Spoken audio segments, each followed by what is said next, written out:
Everything seemed completely normal as passengers boarded the plane, some settling into their seats while others arranged their carry-on luggage in the overhead compartments. The flight crew moved about the cabin, making their final checks, their uniforms crisp, their smiles polished.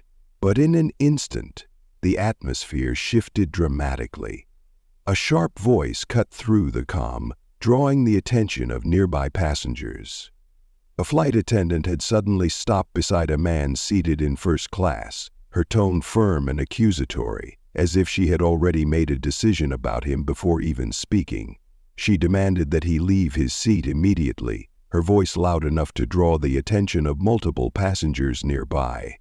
Within seconds, murmurs spread through the cabin, heads turned, and almost instinctively, several passengers reached for their phones, knowing they were about to witness something deeply unjust. What happened next would change everything, not just for the man involved, but for everyone watching.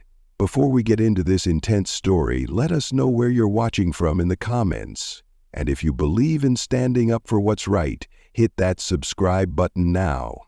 It had been a busy, chaotic afternoon at the airport, with travelers moving in every direction. Some rushing toward their gates, hoping to catch last-minute flights, while others stood in long lines at coffee shops, grabbing a quick drink before their departure. Among the crowd, one man stood out. Not because he was loud or flashy, but because he moved with a quiet confidence that was impossible to ignore. David Langston, a 42-year-old corporate executive, walked with an air of purpose and authority. His tailored charcoal suit pressed to perfection, his polished leather shoes clicking softly against the terminal floor. In one hand he held a sleek leather carry-on, and in the other he carried a boarding pass and a phone, occasionally glancing at his screen to check for any last-minute business updates. As the boarding announcement echoed through the terminal speakers, he made his way toward the gate, his pace steady, unbothered by the hustle and chaos around him. As the gate agent announced priority boarding for first-class passengers, David stepped into the line, his posture relaxed yet composed. When it was his turn, he handed his boarding pass over without hesitation, offering the gate agent a polite nod. She scanned it, smiled, and in a warm voice said, "Welcome aboard, Mr. Langston. Have a wonderful flight." There was no issue, no hesitation, just a seamless, professional interaction. With a slight nod of acknowledgement, David proceeded down the jet bridge, feeling the familiar hush of anticipation that came with every flight. He adjusted his silver cufflinks, tucked his phone into his pocket, and took in a deep breath, ready to unwind. The stress of the day was finally behind him. At least, so he thought. As he stepped into the aircraft, he was greeted by the subtle aroma of freshly brewed coffee, mingling with the faint scent of new leather from the plush first-class seats. The lighting was soft, warm, and inviting, a stark contrast to the harsh fluorescent glare of the terminal. Flight attendants bustled about, ensuring that everything was in perfect order, their polished shoes moving efficiently along the narrow aisle. David found his seat by the window exactly as printed on his ticket. The cushioned seat embraced him immediately, offering a level of comfort he had earned through years of hard work. With a quiet sigh of contentment, he settled in, placing his carry-on in the overhead bin before pulling out a book on business strategy, eager to lose himself in its pages before takeoff. For a moment, everything seemed perfectly normal. Just as David turned the first page, a sharp, unexpected voice shattered his focus. "Excuse me, sir," came the firm, no-nonsense tone of a flight attendant standing beside him. There was something off about her presence. Her arms were tightly crossed, her posture rigid, and her expression unreadable, but there was an undeniable air of disapproval behind her eyes. Her uniform was immaculate, her badge gleaming under the cabin lights, but her demeanor was anything but welcoming. The way she stood, hovering over him, wasn't standard airline courtesy. It was something much colder, much more deliberate. Passengers nearby glanced up from their seats, sensing that this wasn't just a routine interaction. The flight attendant's stare didn't waver as she motioned toward his seat. "May I see your boarding pass, please?" Her tone was polite on the surface, but there was an undercurrent of doubt, of unwarranted suspicion. David, though momentarily caught off guard, remained composed. With a silent nod, he reached into his inside jacket pocket, retrieving his boarding pass and handing it over without question. She took it, her eyes scanning the details quickly, but instead of the reassuring nod most passengers receive, her frown deepened. Her eyes lingered on the text, as though she were searching for something that wasn't there. Without thanking him or offering any explanation, she thrust the ticket back into his hand, her voice clipped and firm. "This seat doesn't seem right. Are you sure you're supposed to be here?" David arched an eyebrow slightly but remained calm, his years of corporate experience teaching him how to handle situations like this with grace and composure. His voice was even, his response measured and polite, yet with an underlying firmness that let it be known he was not to be pushed around lightly. "Yes," he replied with certainty. "This is my assigned seat as confirmed by the ticket you just checked." His tone carried no aggression, yet there was an unmistakable confidence in his words, the kind that made it clear he was not someone who would be easily dismissed or bullied. However, the flight attendant, whose name tag read Linda Marshall, seemed unwilling to accept his simple response. Her frown didn't budge. Instead, she pursed her lips, as if she were processing something she didn't quite like. After a moment of tense silence, she gave a sharp nod, as though making up her mind. "I'll need to double-check with the system," she announced curtly, before spinning on her heel and heading toward the galley. The way she walked, quick, purposeful, rigid with frustration, gave the impression that she had already made up her mind about him before even checking again. Around him, other passengers exchanged glances, some subtly shaking their heads, others turning to one another in quiet murmurs. The air in the first-class section had changed. It was no longer the relaxed, luxurious retreat it had been mere moments ago. Now it felt charged, unsettled, as though something was on the verge of escalation.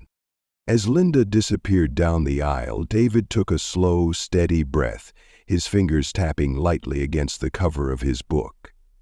This wasn't his first time encountering this type of unwarranted suspicion, and he knew all too well how it could unfold. He could feel the silent scrutiny from nearby passengers, the way their gazes flickered toward him, some in curiosity, others in quiet concern. The difference now? He wasn't going to let this slide. As he waited, he adjusted his cufflinks, his movements slow and deliberate, a habit he had developed over years of corporate negotiations. His patience was not endless, but he had learned the value of waiting, of letting others make mistakes in their assumptions before revealing the full extent of his position. A few rows away, a middle-aged woman wearing pearl earrings and a designer blazer leaned slightly toward her seatmate and whispered, "I don't like the way she talked to him. He didn't do anything wrong." Her seatmate, a businessman in his 50s, nodded, his face set in a frown. "Yeah, this doesn't look good. Hope she doesn't take it too far."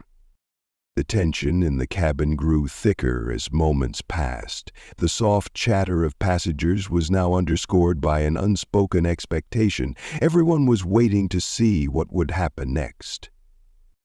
Minutes later, Linda reappeared, her stride more determined than before, her expression unreadable but stiff with authority.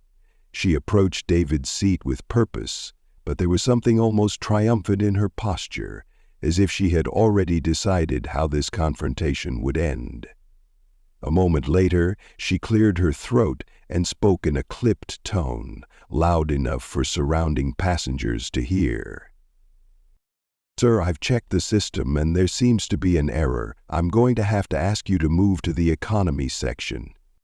The words hung in the air like an unexpected thunderclap. Passengers nearby froze mid-matter, their ears keenly tuned to the exchange unfolding before them. Some looked up from their phones, while others who had been only half paying attention before were now fully engaged in what was happening. David didn't flinch. He merely exhaled through his nose and set his book aside, his movements controlled, calculated. His jaw tightened slightly, but his voice remained calm and composed. "There is no error. My ticket was checked when I boarded, and I am sitting exactly where I'm supposed to be. You already verified that once." Linda's lips pressed into a thin line, her frustration barely concealed. "Sir," she said, her voice growing sharper, "I need you to comply. This seat isn't meant for you." Her words didn't go unnoticed. A few passengers visibly bristled, exchanging looks that silently questioned what exactly she meant by that. David slowly turned his gaze toward Linda, his expression now steely and unwavering. His tone remained measured, but now there was an undeniable firmness beneath his words. "I'm not moving," he stated clearly. "My ticket is valid, and I have every right to sit here. You've checked twice now. If you believe otherwise, feel free to call whoever you need to." A hush fell over the surrounding passengers. The cabin had gone eerily silent, save for the distant hum of the aircraft's ventilation system. Even those who had previously been disengaged now turned their attention fully to the situation unfolding before them. Linda's jaw clenched, and for a moment she seemed to be weighing her options. Her gaze flickered around, noticing the watchful eyes of passengers, some holding their phones at the ready. The realization that this could quickly escalate beyond her control was evident in the way her fingers curled into her palm, her nails pressing against her skin. She took a sharp breath, squared her shoulders, and turned away abruptly, marching back toward the galley with a stiffness that betrayed her frustration. David remained motionless, his posture unchanged, his eyes following her departure. Across the aisle, a middle-aged man in a gray blazer leaned toward his wife and whispered, "She's going to regret that." His wife nodded, eyes narrowing. "She already is," she murmured, glancing toward the phones discreetly raised in passengers' laps. David, still seated, allowed himself the smallest, almost imperceptible smile. He had seen this kind of scenario before, but this time he knew it would be different. As Linda stormed off toward the galley, the hum of quiet conversations intensified throughout the first-class cabin. Some passengers shook their heads, others leaned in to murmur to their seatmates, while a few discreetly recorded the moment on their phones. There was an unmistakable energy in the air, one of disbelief and anticipation, as if everyone was waiting for the next act in an unfolding drama. David, however, remained composed, his breathing steady as he adjusted his seatbelt slightly. He had been here before, not on a plane, perhaps, but in boardrooms, in meetings, in social settings where his presence was questioned, where assumptions were made. But those people had always underestimated him, and he had always emerged victorious. He glanced briefly toward the passengers across from him, catching the eye of a middle-aged woman in a red blouse, who gave him a sympathetic look before shaking her head in quiet frustration. Her husband, an older man with silver hair and a navy blazer, muttered, "Ridiculous! This is first class, not the 1,957. From a few rows behind, another voice whispered, "They're targeting him. You can see it plain as day." David took a slow breath, settling in, knowing this wasn't over yet. Linda's pace quickened as she reached the galley, her hands tightening into fists at her sides. She barely spared a glance at the younger flight attendant, Mia, who was organizing drink trays. Mia hesitated before speaking, her voice careful. "Linda, everything okay?" Linda exhaled sharply, the question only fueling her irritation. "No, it's not." She grabbed the in-flight tablet from the counter, tapping aggressively at the screen as if sheer force could validate her point. Mia's expression shifted to concern as she stole a glance toward the cabin. "Is this about the guy in 3A? Linda's nostrils flared slightly, her voice lowering as she leaned toward Mia. "He doesn't belong there. I don't care what the system says. I know what I saw." Mia frowned, her fingers tightening around the drink cart handle. "But the supervisor already checked his ticket." Linda waved her off, her voice colder now. "I'll handle it." Mia hesitated, biting her lip, but said nothing as Linda turned and made a call on the in-flight phone. The moment she picked up the receiver, the battle lines were drawn. David remained seated, flipping his book open again, though his eyes barely moved over the words. He could feel it, the shifting atmosphere in the cabin, the glances, the hushed conversations. A young man across the aisle, dressed in business casual attire, leaned toward his seatmate and whispered, "She's not going to let this go. You can see it on her face." David's grip tightened around the book cover, but he forced himself to remain still. He knew better than to react emotionally. He had dealt with situations like this before, where people in positions of minor authority flexed their power to make someone like him feel small. But he was not small, and he was not moving. From the galley, Linda returned, her steps swift and determined. And this time she wasn't alone. Walking beside her was Paul Henderson, the cabin supervisor, a seasoned airline employee with a calm, authoritative presence. His uniform was neatly pressed, his expression neutral as he held a tablet in one hand, scanning the screen as they walked. Linda's demeanor was different now. Gone was the thinly veiled politeness. She carried herself with the confidence of someone who believed they were about to be proven right. David closed his book and looked up, his face impassive as the two approached. Paul stopped beside Linda, addressing David in a level tone. "Sir, I understand there's been some confusion about your seat. May I see your boarding pass again?" David reached into his blazer pocket and handed over his ticket without hesitation. His eyes locked on Linda's. The passengers around them watched in complete silence, holding their breath. Paul took the ticket, scanning the information carefully before checking the flight manifest on his tablet. His brow furrowed slightly, and he scrolled a bit more before stopping. A pause, a long, uncomfortable pause. Linda's arms were crossed, her lips slightly pursed, waiting for validation. Paul finally looked up and turned to Linda, his voice calm but firm. "This seat is correct, his ticket is valid, and he is right where he's supposed to be." David stayed silent, watching as Linda's posture stiffened. She looked as though she had been physically struck by the words. The weight of the moment pressed down on her, but even now, she wasn't ready to back down. Linda's breath hitched slightly, her shoulders squared as she tried to salvage the situation.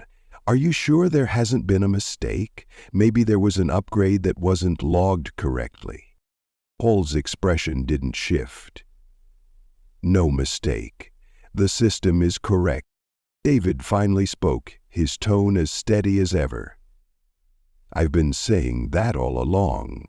Linda's jaw clenched, and for a fleeting moment the passengers could see the war waging behind her eyes. The stubborn refusal to admit fault, clashing with the growing realization that she had made an irreversible mistake. Paul, sensing the rising tension, spoke again, this time with more finality. "Let's move on and ensure the rest of the passengers are seated. The flight is already delayed." Linda's face darkened, but she didn't argue. The hush in the cabin didn't dissipate as Linda turned away, her back rigid, her hands balled into fists at her sides. The tension was thick enough to cut with a knife. Passengers exchanged knowing glances, some shaking their heads, others whispering. A woman in the aisle seat of row 4 muttered under her breath, "Unbelievable." David picked up his book again, not to read, but to signal that the conversation was over. For him, at least. But as Linda stormed back to the galley, it was clear that for her, it was far from over. Back in the galley, Linda's frustration boiled over. She gripped the counter tightly, her nails pressing into her palms as she replayed the scene over and over in her head. The quiet humiliation of being corrected in front of passengers gnawed at her, each second stretching painfully in her mind.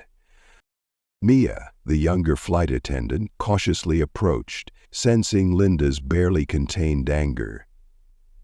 "Linda, maybe it's best to let this go." Linda turned sharply, her eyes flashing. "Let it go?" she hissed. "You saw what happened. He's making a fool out of me." Mia hesitated, her lips pressing together in worry. "But he didn't actually do anything wrong. His ticket's valid. Maybe we should just—" Linda slammed a cup down on the counter, the sound echoing through the small space. "I know what I saw. He doesn't belong up here." Mia took a small step back, sensing that no logic would sway Linda now. The older woman was too deep in her own twisted sense of authority, and it was about to cost her more than she realized. David could feel the shift in the air. Though he had returned to his book, his ears were keenly attuned to the murmurs around him. Passengers weren't just observing anymore. They were forming opinions, taking sides. Across the aisle, a man in his 50s, dressed in a beige sports jacket, leaned toward his wife. "She's pushing this too far," he muttered, shaking his head. "It's a power trip, plain and simple." His wife, an older woman with neatly curled silver hair, nodded with disapproval. "And now she's just embarrassing herself." The passengers weren't the only ones reacting. The younger flight attendants moved more deliberately, their eyes darting toward the galley. Even Paul, the cabin supervisor, had shifted his position, standing at the front of the first-class section, his brow furrowed as if anticipating another storm. David turned a page in his book, his movements deliberate, controlled, unbothered. But in his mind, he was preparing. He had seen this pattern before, and he knew this was far from over. Linda stood in the galley, her hands pressed against the counter, breathing deeply, her mind racing through the possible next steps. This wasn't just about a seat anymore. It was about control, about proving she was right. Her pride refused to let her back down. She grabbed the in-flight phone, her fingers tightening around it as she dialed. "Ground control, this is Linda Reynolds, flight 572I. Have a disruptive passenger in first class. He is refusing to move despite repeated requests. I may need assistance when we land." There was a long pause on the other end. Then a voice responded, measured but firm. "Disruptive in what way, Linda?" Linda blinked, caught off guard by the question. She hadn't expected to be challenged. "He's being uncooperative, challenging my authority. Other passengers are getting involved." "Has he broken any airline policies?" the voice asked pointedly. Linda hesitated, her grip on the phone tightening. "Not exactly, but then I suggest you de-escalate the situation before it gets out of hand." The call ended with a click. Linda stood frozen for a moment, the reality sinking in. She was on her own now. The murmur of conversations continued to spread throughout the cabin. Some passengers were shaking their heads in disbelief. Others exchanged quiet, knowing glances, as if recognizing an all-too-familiar scene of power being wielded unfairly. David was well aware of the eyes on him. He didn't need to acknowledge them outright. His calm, unshaken presence spoke louder than words. The woman seated across from him, the same one who had whispered in disapproval earlier, turned slightly in her seat and leaned toward him. "I just want to say, What's happening to you is wrong." Her voice was quiet but filled with conviction. "I hope you know most of us see it." David offered a small, appreciative nod. "Thank you." She glanced toward the galley where Linda stood rigidly. "I think she's in trouble, even if she doesn't know it yet." David followed her gaze, his lips pressing together in thought. He knew exactly what was about to happen next. Linda returned to the cabin, but something about her had changed. Her usual confidence had begun to fray at the edges. She marched toward David's seat again, but before she could say a word, "Excuse me?" a voice from across the aisle cut through the tense air. It was the young man who had been quietly recording the interaction earlier. He stood up, his phone still in hand, his face set in determination. "I think it's time someone from the airline takes responsibility for what's happening here." A ripple of reaction moved through the cabin, whispers, gasps, the turning of heads. Linda froze mid-step, her face paling slightly as she turned toward the young man. "Excuse me?" she snapped. "I've got this all on video," he said, holding up his phone slightly, "and I'm pretty sure your airline wouldn't be happy about how you're treating a paying customer." David remained silent, watching the scene unfold, knowing that the power had just shifted dramatically. Linda's confidence visibly wavered. Her lips parted as if to argue, but she glanced around the cabin, taking in the growing number of passengers who were now watching her, judging her, aligning against her. Paul, the supervisor, had stepped closer. His arms were crossed, his eyes sharp. Linda turned back to the young man. "This is none of your concern," she snapped. "Oh, it's very much my concern," the young man shot back, "because I've seen people like you pull this stunt before, and it ends the same way every time." Passengers nodded, whispered, murmured agreement. Linda's hands clenched at her sides. She was losing control. Fast. Then another voice cut in. "Is there a problem here?" The captain's voice over the intercom. Linda's heart dropped. The sound of the captain's voice over the intercom sent a wave of tension through the cabin. Everyone, even those who hadn't been paying close attention before, perked up at the sudden shift in authority. "This is your captain speaking," the calm, authoritative voice echoed. "I understand there has been some commotion in the cabin. Please remain in your assigned seats and allow our crew to complete boarding.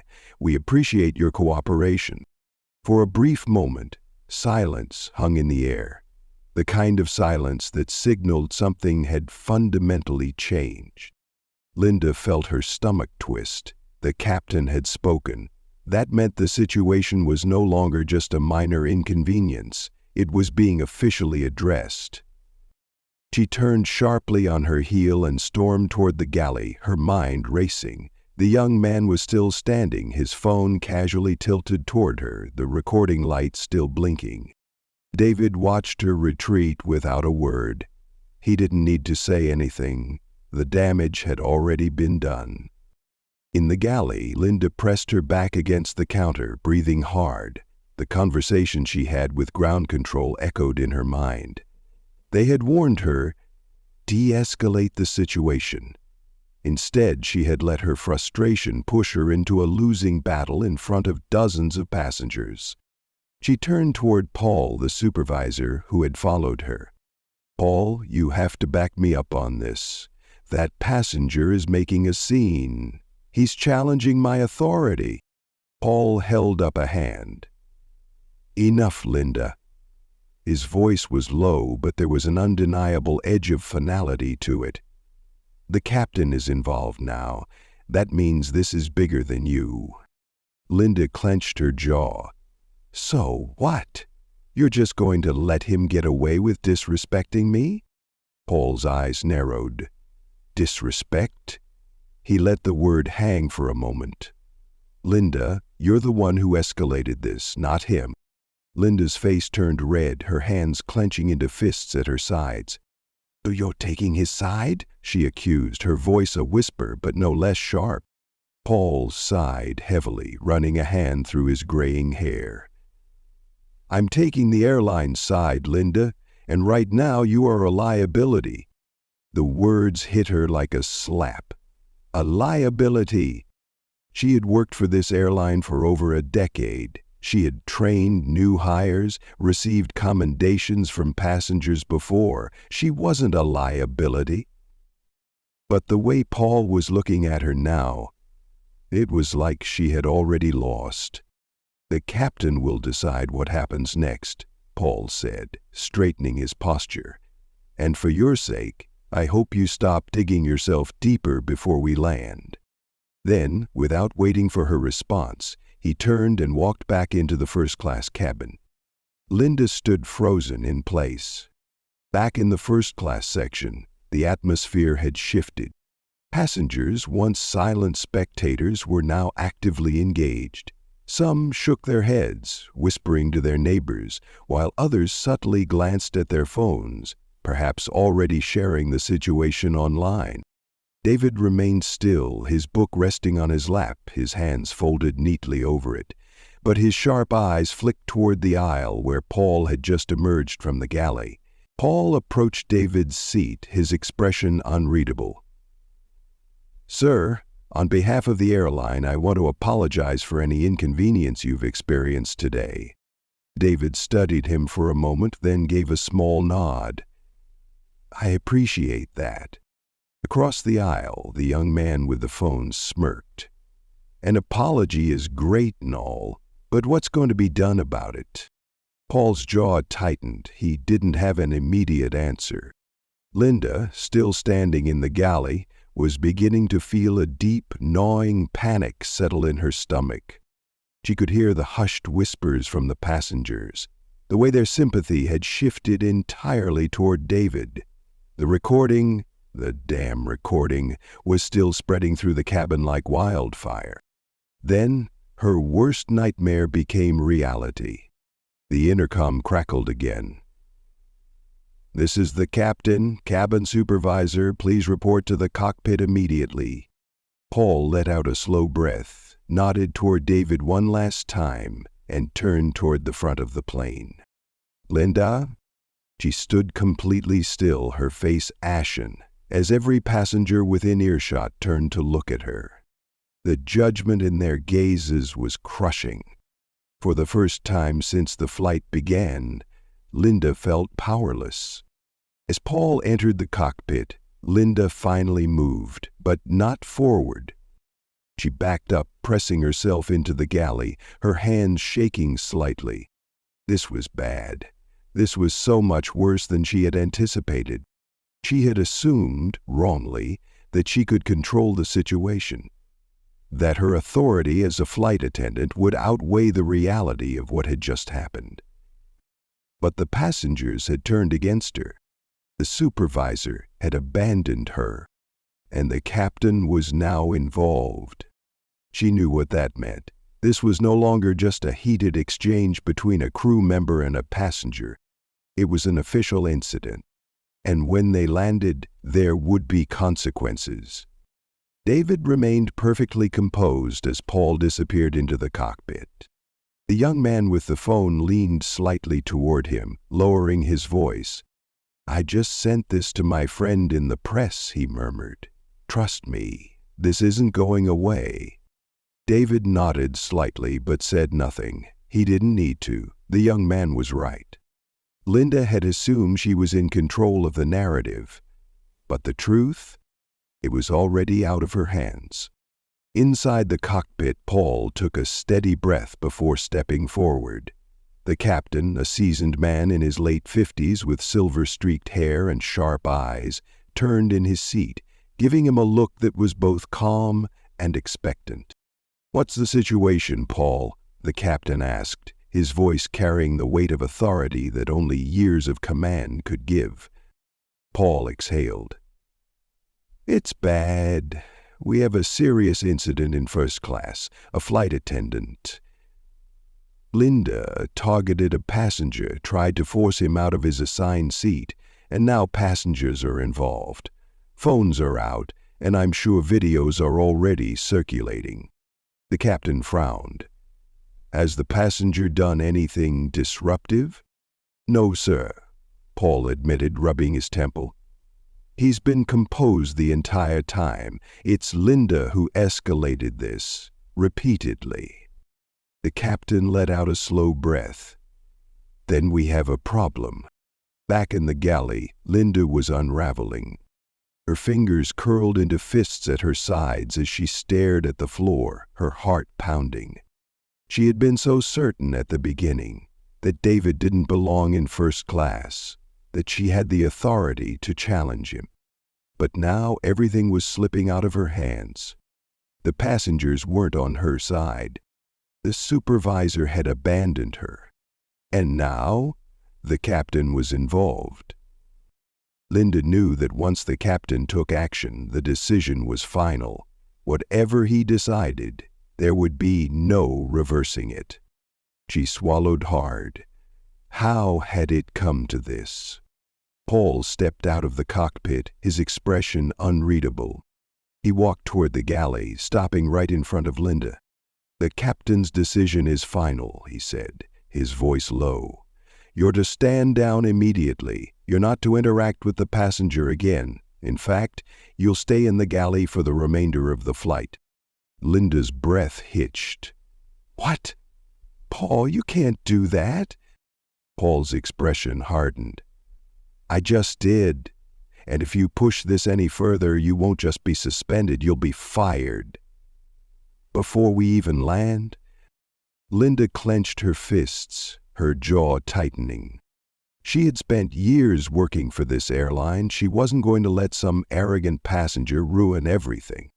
But one look at Paul's face told her this wasn't a negotiation. This was an order. David, still seated, observed the exchange with quiet composure. He didn't need to say anything. The flight crew was handling the situation for him. Across the aisle, the young man with the phone smirked slightly.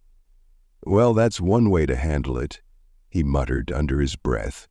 The other passengers had settled into hushed conversations, their disapproving stares lingering on Linda, even though she had retreated to the galley. David turned a page in his book, seemingly unbothered, but inside, he knew this wasn't over yet. When they landed, there would be consequences. For Linda, for the airline, and for everyone watching. Linda sat in the galley, gripping the counter so tightly her knuckles turned white. Her mind raced. This wasn't supposed to happen. She had just been doing her job, right? And yet she had lost control of the entire situation. Her stomach twisted as she imagined the airline executives watching the footage of her outburst. The realization hit her like a freight train. She wasn't the authority anymore. She was the problem, and she knew exactly what was coming next. The intercom crackled again. "Ladies and gentlemen, we have begun our descent. Please ensure your seat belts are securely fastened." Passengers started shifting in their seats, preparing for landing. David, however, remained still. His mind wasn't on the landing, it was on what came next. Because he knew that the moment they touched the ground, this flight would be far from over. And Linda? She was finally realizing it too. Linda sat rigidly in the galley, staring blankly at the cabinets in front of her. The weight of the situation pressed down on her chest like a heavy stone.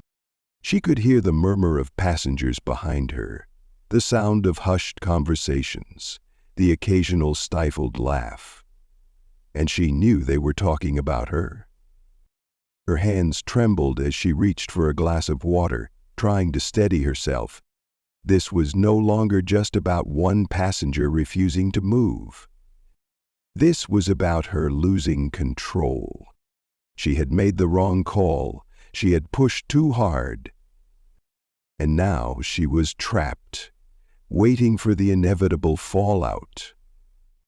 In the first-class cabin, David sat quietly, watching as the city below came into view.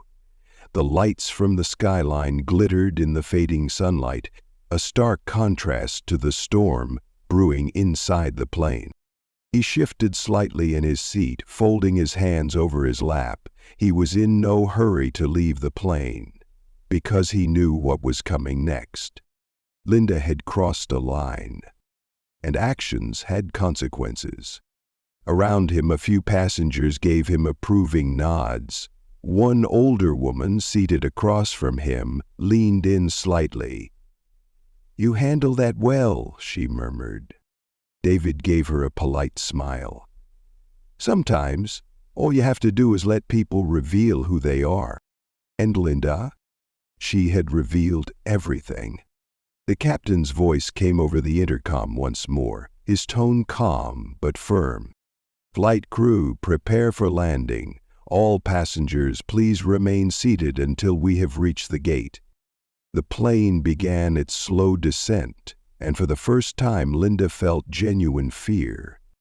Would security be waiting for her? Would corporate already have seen the video? Would she even make it off this flight with her job intact?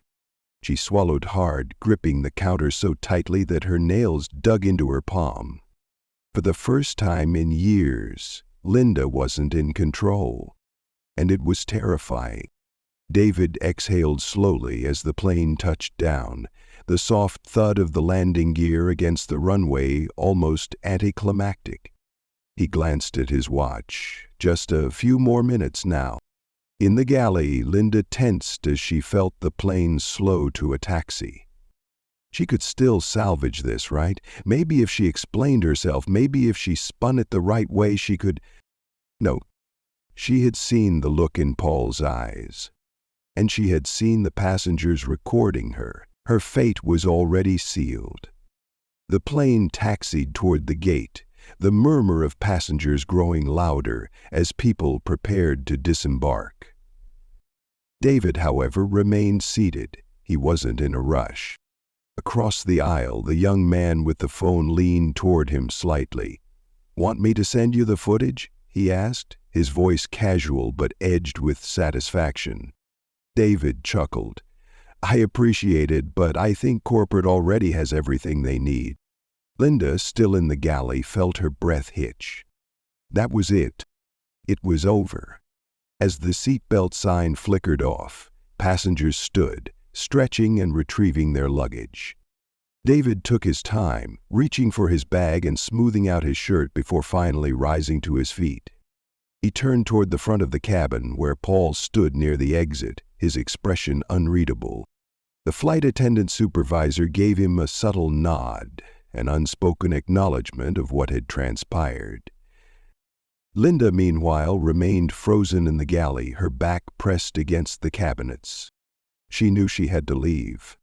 She just didn't know if she could face what was waiting for her outside that door. The flight doors swung open, letting in the cool air of the jet bridge. Paul motioned for Linda to exit first, but she hesitated.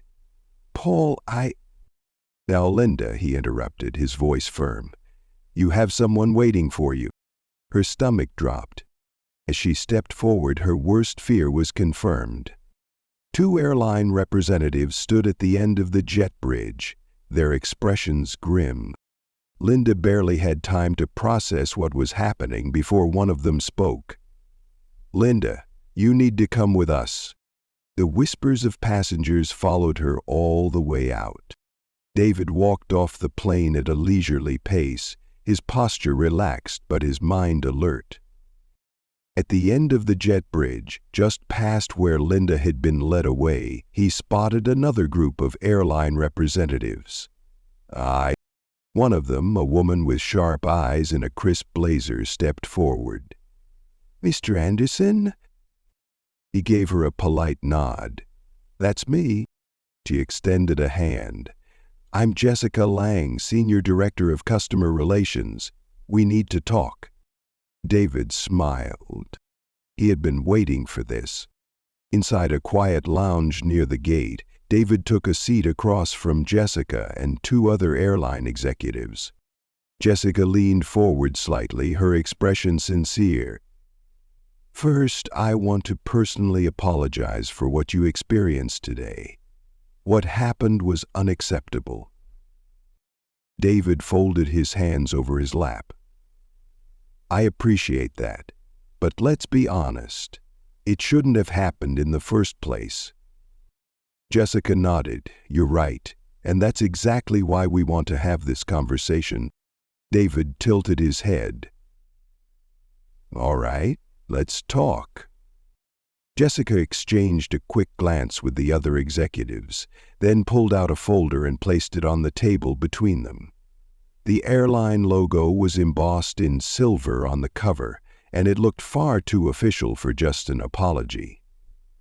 We want to make things right, she began, her tone measured but urgent. This isn't just about today's incident.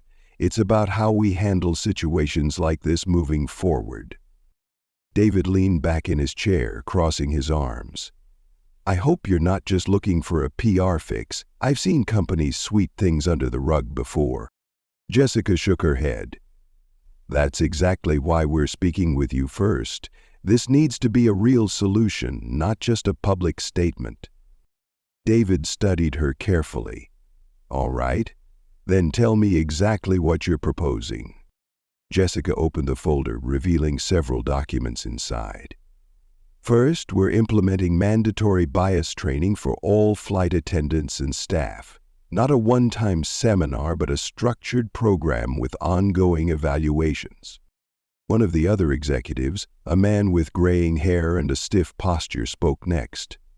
We're also updating our passenger handling policies. Incidents like yours should never escalate the way they did today. David exhaled slowly, running a hand over his jaw. That's a start, he admitted. But policies only work if people actually follow them. Jessica nodded.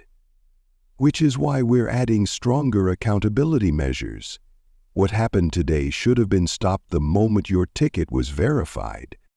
Davy's gaze didn't waver. And what about Linda? The room went silent for a beat. Jessica hesitated for only a moment before responding. She's been suspended while we conduct a full review. David raised an eyebrow. Suspended? The graying executive cleared his throat. Given the circumstances, termination is highly likely. However, we need to go through the proper procedures. David tapped his fingers against the table. I'm not here to demand she loses her job, but I want to make sure this isn't just about one person. Firing her won't fix the problem if the system that allowed this still exists. Jessica nodded, her respect for him evident in her eyes. You're absolutely right. That's why we're going beyond just individual accountability. We're addressing the culture that led to this. David sat back, watching them carefully. All right, so what's next? Jessica folded her hands together. We'd like you to be involved in our reform process, not just as a consultant, but as a voice that ensures these changes actually mean something. David let out a short laugh, shaking his head. You want me to work with you? I'm not an activist. I'm just a guy who got treated unfairly. Exactly, Jessica said, leaning forward. That's why you're the perfect person for this. You're not here for corporate damage control. You just want things to be better. So, do we? David's expression grew serious. I'll consider it, but only if I see real results. Jessica smiled. That's all we ask. Back at the airport, Linda sat in a small, windowless office, staring at the blank walls. The silence was suffocating. She had faced disciplinary meetings before, but this one felt different. She wasn't just being scolded for a procedural mistake. This was about something deeper, about bias, about power, about a moment that had spiraled beyond her control. The door opened, and two members of the airline's HR team stepped inside. One of them, a woman with clipped professional speech, sat down across from her. Linda, we've reviewed the reports and the video footage, she said evenly. Before we move forward, do you have anything you'd like to say? Linda swallowed hard. This was her last chance. She took a shaky breath. I didn't mean for it to go this far. The HR woman didn't react, simply tilting her head. Then why did you escalate the situation after verifying his ticket? Linda's throat tightened. I don't know. I had a bad feeling about him. A long pause. The second HR representative, a middle-aged man with an unreadable expression, finally spoke.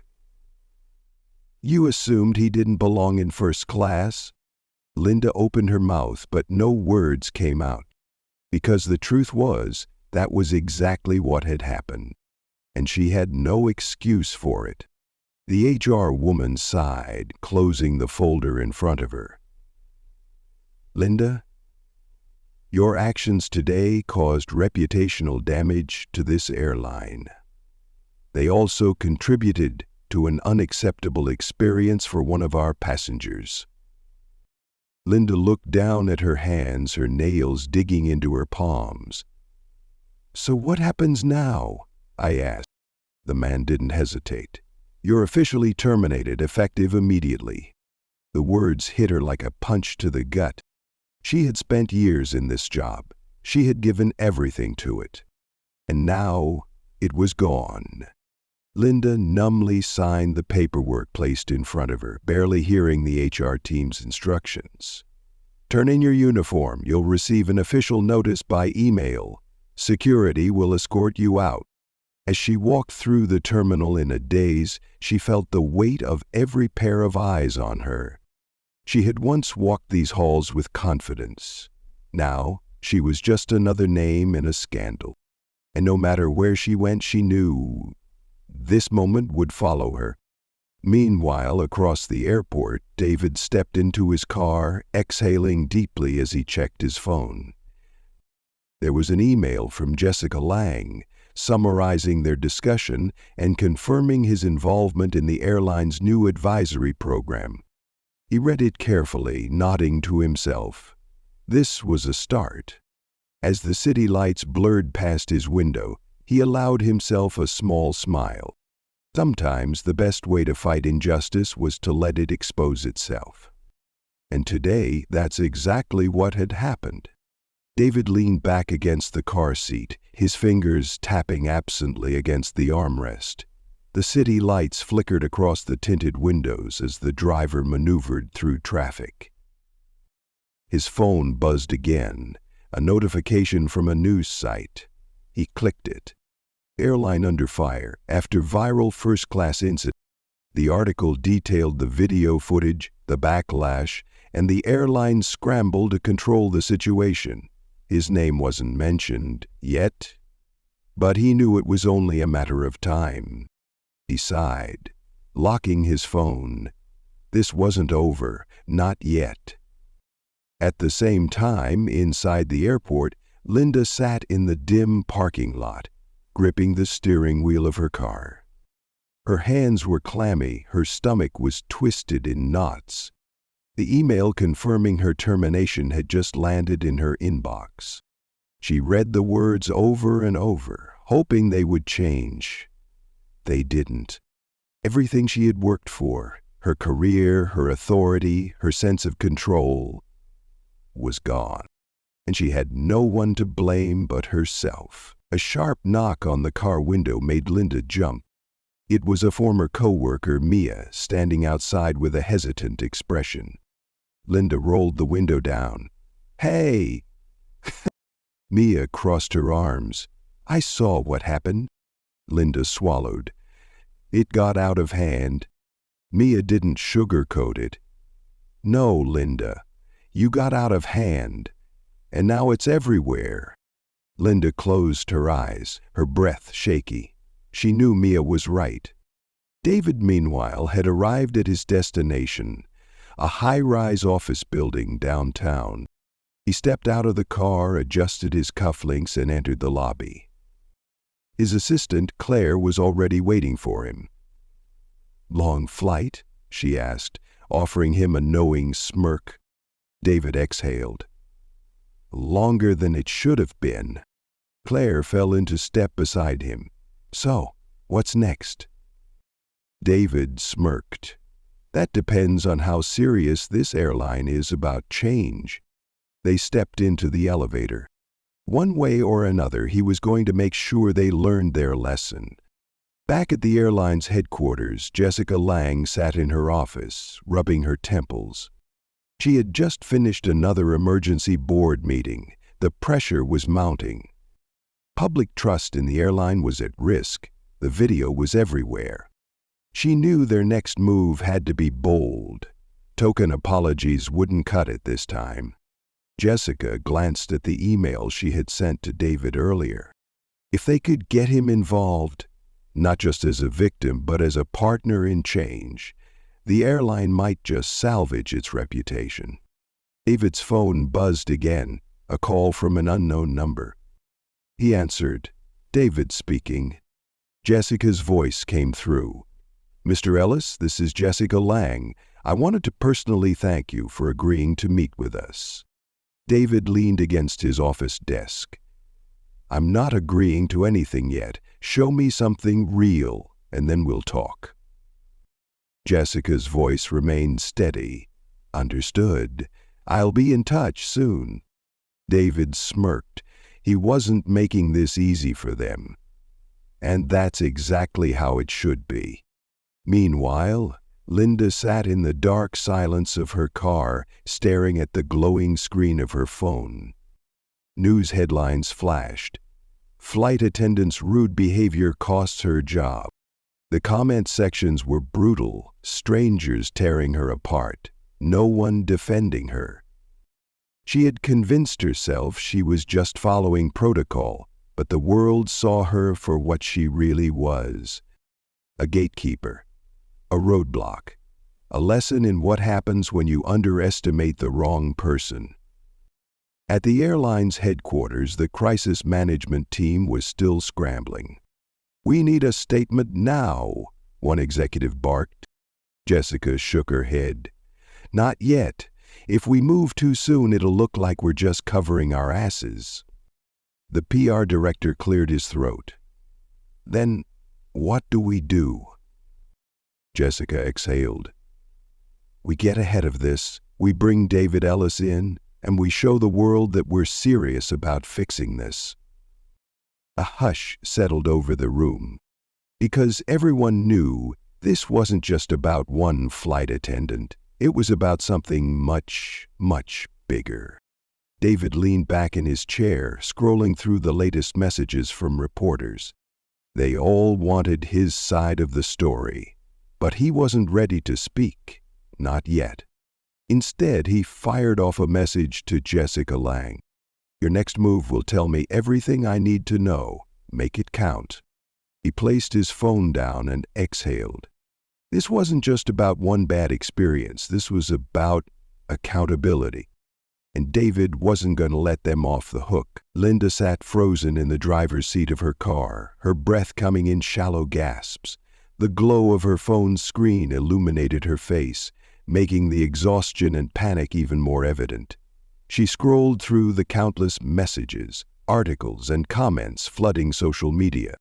Entitled Flight Attendant Gets Exactly What She Deserves. Why do people like her still have jobs? The airline better do more than just fire her. Every word stung. She had spent years building her career, climbing the ranks, earning the respect of her colleagues. But none of that mattered now. She had become a symbol, a cautionary tale of what happens when you assume too much and push the wrong person too far. A sharp knock on her car window jolted her out of her daze. It was Mia again, her arms crossed, her face unreadable. Still here? Mia asked. Linda swallowed hard and nodded. Yeah, just thinking. Mia sighed, shaking her head. Thinking won't fix this. Linda knew she was right. But what was left to do? At the same time, David stood in his high-rise office staring out at the glittering city skyline. His phone sat on his desk, buzzing with incoming messages, reporters, business associates, even old friends who had seen the video and wanted to weigh in. He ignored them all. Instead, his mind was focused on what came next. This wasn't just about him. It was about every person who had been humiliated, dismissed, or treated as less than because someone decided they didn't belong. He had power, influence, connections, and unlike Linda, he understood how to use them. His assistant Claire stepped into the room, a folder in hand. Jessica Lange's office just sent over an official invite to meet with the airline's board. They want to discuss next steps. David smirked. Next steps or damage control? Claire raised an eyebrow. Does it matter? You have them exactly where you want them. David turned away from the window, reaching for his suit jacket. Then let's make sure they don't forget it. Back at airline headquarters, Jessica Lange sat at the head of a long mahogany conference table. Around her, executives murmured in hushed tones, their faces lined with exhaustion. The crisis had escalated faster than they'd anticipated. The video was still trending, the media was demanding answers, public trust in the airline was plummeting, and now they were running out of time. She cleared her throat, silencing the room. David Ellis has agreed to meet with us. The tension in the room thickened. One executive leaned forward. What are his demands? Jessica's lips pressed into a thin line. He hasn't made any, not yet. Silence. Then, that's worse. Jessica knew they were right, because when someone waits to make their move, it's because they're holding all the cards. Linda wasn't sure how long she had been sitting in her car when her phone buzzed again.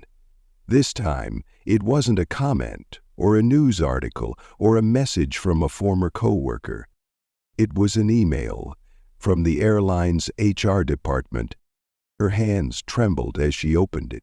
Following an internal review, we regret to inform you that your employment with the airline has been terminated effective immediately. Your final paycheck will be processed within the next 2 weeks. You are required to return all company-issued materials. There was no sympathy, no room for negotiation. It was over. Her vision blurred, her heart pounded. She had convinced herself that maybe, just maybe, she could survive this. But the reality was far more brutal. Her career was gone, and she had no one to blame but herself. The following morning, David walked into the airline's headquarters, his every step deliberate. He wasn't here to play games. The receptionist greeted him nervously. Mr. Ellis, welcome. They're expecting you in the boardroom. He nodded, following her past a row of anxious-looking employees who whispered among themselves as he passed. He entered the boardroom, where Jessica Lange and a dozen executives sat waiting. The air was thick with unease. Jessica stood, offering a firm handshake. Thank you for coming. David didn't sit immediately. He let the silence linger, let them feel the weight of what they had done. Finally, he spoke. Before we start, let's get one thing clear. I'm not here for an apology. I'm here for change.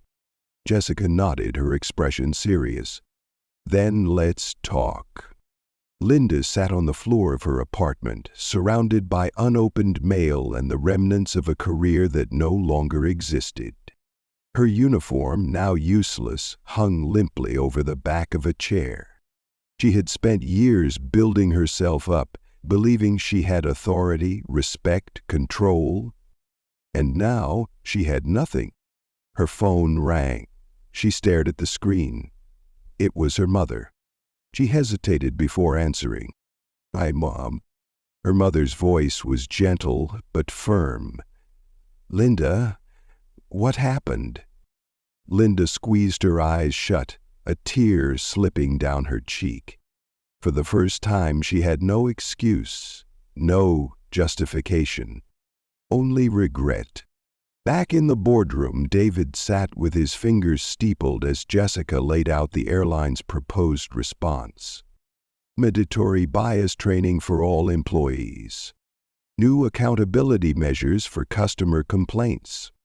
A passenger advisory board, including David himself. He listened, he considered. Then he nodded. It's a start, but if you fail to follow through, I'll make sure the world knows it. Jessica met his gaze. We won't fail. David smirked. For your sake, I hope you're right. Linda sat in the dimly lit corner of her apartment, knees pulled to her chest, staring at the termination email on her phone for the 100th time. Her mind raced, her breathing shallow. The weight of what she had done, what she had lost, pressed down on her like a crushing force. It wasn't just a job, it was her identity. For years she believed she was in control, that her word was final, that she knew best. But now she was just another disgraced former employee, tossed aside like she had never mattered. Her phone buzzed again, another news update, another headline with her name. Linda Summers, former flight attendant, fired after viral discrimination incident. The whole world knew her mistake wasn't just a mistake, it was a spectacle. Her mother's voice from their earlier call still echoed in her ears. Linda, what happened? For the first time in her life, she had no answer. At the airline's headquarters, David stood by the window of a private lounge, overlooking the city below. His meeting with the executives had ended, but he wasn't leaving just yet. His assistant Claire entered quietly. The press is already picking up on the airline's response, she said, holding up her tablet, which displayed breaking news alerts. David took the device, scanning the headlines. Airline announces new bias training after passenger discrimination incident. Passenger speaks out on viral first-class incident. It's bigger than me. David exhaled slowly. He knew how these things worked. A few weeks of media attention, public outrage, corporate statements, then the world moved on. But he wasn't about to let that happen. He turned to Claire. I want a seat at that advisory board. I want oversight on every policy they implement. Claire nodded. They won't like that. They'll see it as a power grab. David smirked.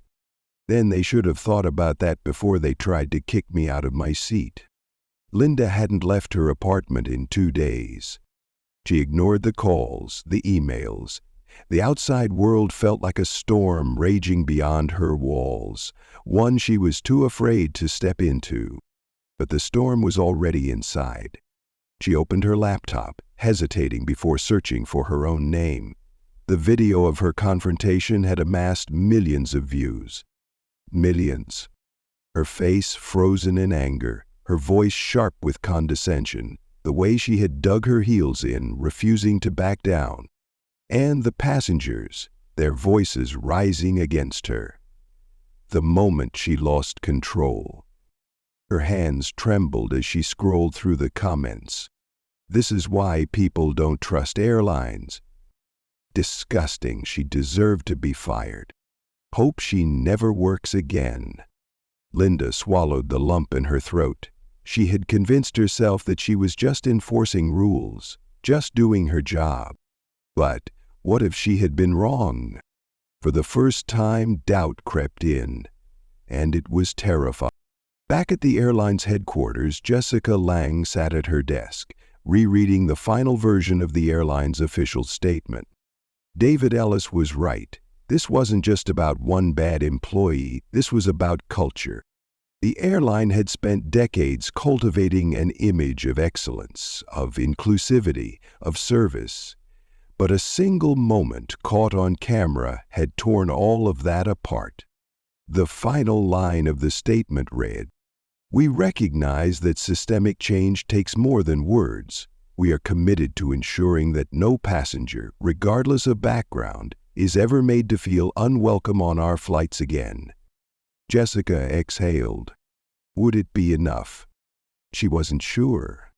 But one thing was certain. This was only the beginning. Linda sat motionless at her kitchen table, a cup of untouched coffee growing cold in front of her. The world outside moved on. Cars honked, people walked by, planes took off. But inside her tiny apartment, time had stopped.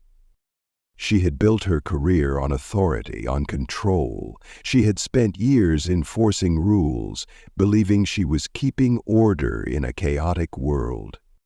But what if she had only been abusing it? Her stomach twisted as she scrolled through the news articles, all dissecting her actions, her decisions. Not the airline, not the system, just her. Her face burned with shame. Linda Summers, the villain. Was that who she had become? David walked into his office, the weight of the past few days settling on his shoulders.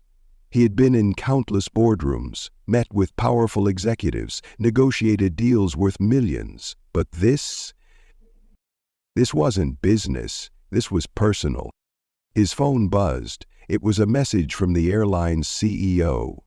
"We've finalized our policy changes. We'd love your thoughts before we announce. Let's talk." David tapped his fingers on his desk. He had no interest in empty corporate statements. He wanted action. He typed back. Not just words, real oversight, real accountability. Otherwise, we're not having this conversation. He hit send. If they wanted his cooperation, they had to earn it. Linda's fingers hovered over the keyboard. She had drafted 100 different versions of an apology, but none of them felt right. They all sounded defensive, like she was making excuses. She stared at the blank email. To Airline HR. Horribly. Hair bag. Subject, my statement. She took a deep breath and began to type. I made assumptions I had no right to make. I let my own bias cloud my judgment. I was wrong. I hurt someone, and for that I take full responsibility. She hesitated, then kept going. This isn't about saving my job. It's about admitting that I failed, that I was part of the problem. She reread it. For the first time, it felt honest. She pressed send, and with it she let go. At the airline's headquarters, Jessica Lang sat across from her team, reviewing the final policies. We're not just issuing a statement, she said. We're rebuilding trust from the ground up. The changes were extensive. Mandatory bias training for all employees. A new passenger advisory council. Jessica looked around the room. This isn't about PR. This is about making sure something like this never happens again. The team nodded. They weren't fixing a moment, they were fixing a system. David sat in the airline's private conference room, arms crossed, as the CEO read the proposed changes aloud. It was a good start, but not enough. You need transparency, David said. You need passengers to see that these changes aren't just for show. The CEO sighed. What do you propose? David leaned forward. Let me oversee the first year of implementation, publicly. The CEO blinked. That's a bold request? David didn't flinch. You want my trust? Earn it. A long silence, then finally, fine. David nodded. Checkmate. Linda sat in the back of a nearly empty cafe, stirring her coffee absent-mindedly. A notification popped up on her phone. Passenger Advisory Board, first public meeting, announced.